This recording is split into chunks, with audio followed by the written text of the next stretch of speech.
Assalamu alaikum, ihr Lieben. Willkommen auf meinem Kanal zu einem neuen Gesundheits-Kosmetik-Rezeptvideo von mir. Heute stellen wir eine Weihrauchcreme selber her, inshallah. Da Weihrauch stark entzündungshemmend wirkt, kann man ihn sowohl äußerlich in Form der Creme zum Beispiel gegen Gelenkbeschwerden oder anderen Schmerzen anwenden. Ideal wäre es dabei, ihn auch gleichzeitig innerlich einzunehmen. Deshalb zeige ich euch in dem Video auch gleich, wie man sich ein Nahrungsergänzungsmittel daraus selber herstellt. Weihrauch könnte auch bei vielen chronischen entzündlichen Erkrankungen wie Morbus Crohn, Multipler Sklerose, Arthrose und Psoriasis helfen. Die alten Römer und Griechen verwendeten Weihrauch zum Beispiel zur Wundheilung und im indischen Ayurveda gilt Weihrauch schon lange als Heilmittel für Gelenkbeschwerden. Aufgrund der enthaltenen Boswellia-Säure wirkt die Weihrauchcreme stark entzündungshemmend und verschafft bei zahlreichen Hautinfektionen Linderung. Sie eignet sich auch gut, um entzündliche Hauterkrankungen und infektiöse Hautbilder zu behandeln. Weihrauch ist das Harz von Bäumen der Gattung Boswellia, von denen es etwa 20 bis 30 Arten gibt.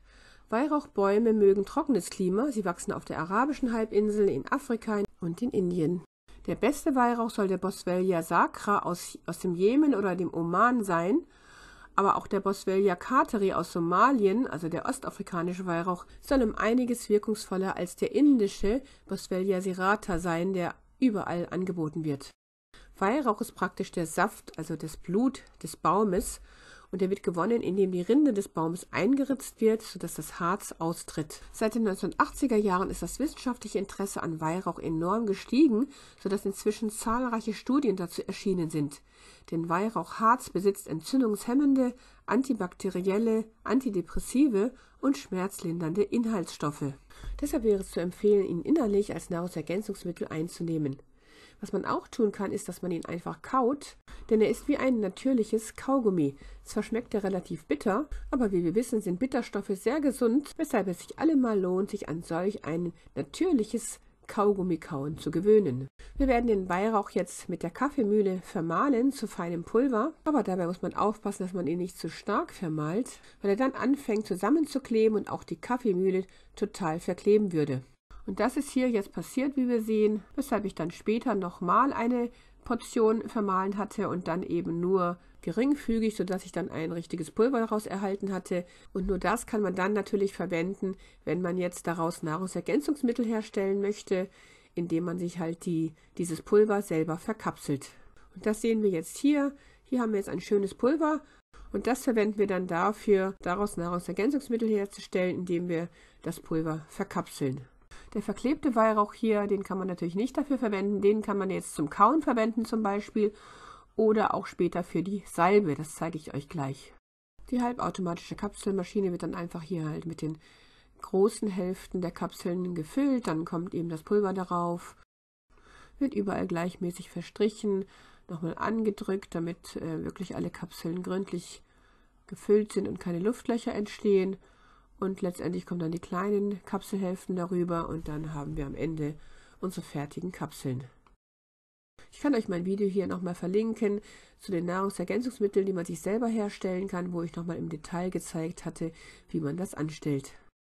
Und hier haben wir auch schon unsere fertigen Kapseln. Die könnte man dann 3-mal täglich, je nach Beschwerden, 1 bis 3 Kapseln jeweils einnehmen davon. Die möglichen Anwendungsgebiete von Weihrauch sind entsprechend der Eigenschaften seiner Wirkstoffe die folgenden: chronisch entzündliche Darmerkrankungen, zum Beispiel Colitis ulcerosa und Morbus Crohn, Gelenkerkrankungen, zum Beispiel Rheuma, Arthritis, Arthrose, Barker-Zyste, aber auch Schuppenflechte und Neurodermitis, Asthma, Multiple Sklerose und Gehirntumore. Für die Herstellung der Salbe verwenden wir jetzt hier diesen zusammengeklebten Weihrauch. Den kann man dafür gut benutzen, etwa 12 Gramm. Und dazu geben wir dann natives Bio-Kokosöl, denn beide Zutaten werden dann in einem Wasserbad langsam erhitzt. Der Weihrauch selber ist relativ hitzebeständig und ebenso das Kokosöl. Die meisten Menschen, die sich die Salbe selber herstellen, verwenden Olivenöl, welches sie dann mit dem Weihrauch zusammen erhitzen.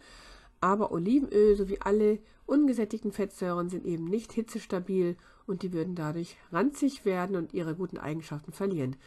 Und auch wenn wir die Salbe natürlich nur äußerlich anwenden, so wollen wir auch dann, dass die nativen Öle ihre guten Eigenschaften behalten, denn diese gelangen ja auch durch die Haut teilweise in den Körper hinein.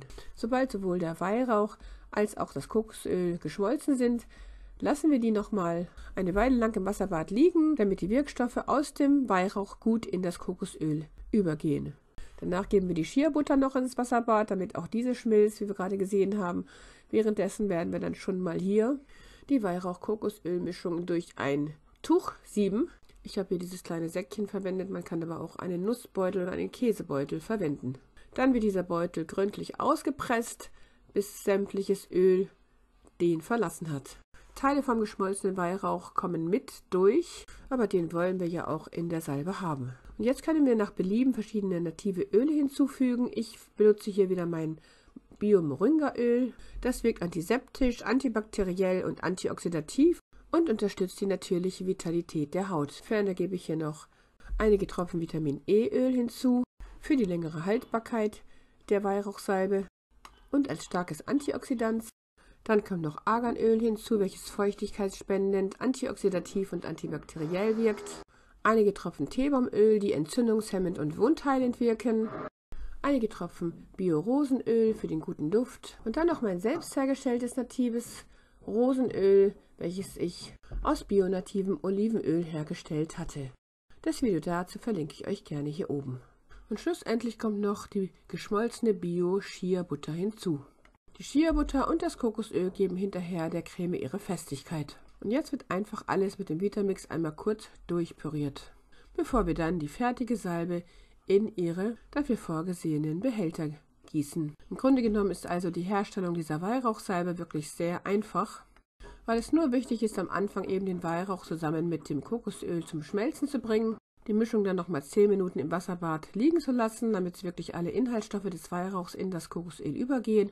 Und danach wird einfach alles gemischt mit den verschiedensten Ölen, die man mag oder zur Hand hat. Wichtig ist nur, dass diese Öle möglichst von Bio- und nativer Qualität sein sollten. Denn nur wenn ein Öl als nativ deklariert wird, ist es wirklich kalt gepresst in allen Schritten der Herstellung. Viele Hersteller schreiben auf ihr Öl einfach nur kalt gepresst und dann denkt der Laie, oh toll, das Öl ist jetzt kalt gepresst. In Wirklichkeit ist es das allerdings nur im ersten Schritt und in den folgenden Schritten danach oder auch in den Schritten davor wird es hohen Temperaturen ausgesetzt. Und alle ungesättigten Fettsäuren sind hitzeempfindlich und erleiden dann durch die Hitze einen Schaden und werden ranzig. Und solch ein Öl würde unserem Körper, unserer Gesundheit Schaden zufügen. Nachdem wir die Weihrauchcreme jetzt im Kühlschrank über Nacht erkalten lassen haben, ist sie fertig und kann jetzt für Schmerzen aller Art, aber auch zur Wundheilung äußerlich sehr gut verwendet werden. Und da sie auch entzündungshemmend wirkt, sorgt sie dafür, dass die Entzündung, wie zum Beispiel in den Gelenken, zurückgeht. Aber auch bei Muskelkater und jeder anderen Art von Schmerzen, wie zum Beispiel rheumatoide Arthritis und so weiter, leistet diese Salbe wertvolle Dienste.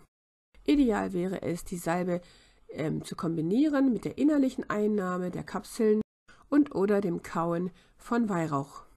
Möglich sollte das der Weihrauch aus dem Oman oder aus Somalia sein, also der Boswellia sacra oder Boswellia cateri. Die Weihrauchsalbe hilft auch sehr gut bei Psoriasis, also der Schuppenflechte. Ebenso wirkt sie sehr gut gegen Neurodermitis. Sie verbessert auch die Textur der Haut und vermindert Zeichen der Hautalterung. Innerlich eingenommen wirkt er sogar krebsfeindlich. Und da Weihrauch ähnlich wie Cortison entzündungshemmend, abschwellend und schmerzstillend wirkt, wird er manchmal auch als natürliches Cortison bezeichnet. Die schädlichen Nebenwirkungen von Cortison wie Bluthochdruck, Osteoporose, Gewichtszunahme, Diabetesbeschwerden, dünne Haut usw. sind dabei nicht zu unterschätzen, weshalb auch hier wieder der Weihrauch eine natürliche, gesunde Alternative wäre. Weihrauchextrakt kann als natürlicher Entzündungshemmer bei vielen Krankheiten eingesetzt werden. Er führt selten zu Nebenwirkungen und hat schon zahlreichen Menschen geholfen, die ansonsten ihr Leben lang auf nebenwirkungsreiche Medikamente angewiesen wären. Die tolle Weihrauchcreme ist hochwirksam gegen Hautunreinheiten aller Art. Bei Pickeln, Mitessern, Akne oder Spätakne desinfiziert die Creme, lässt vorhandene Entzündungen abklingen und lindert die Beschwerden.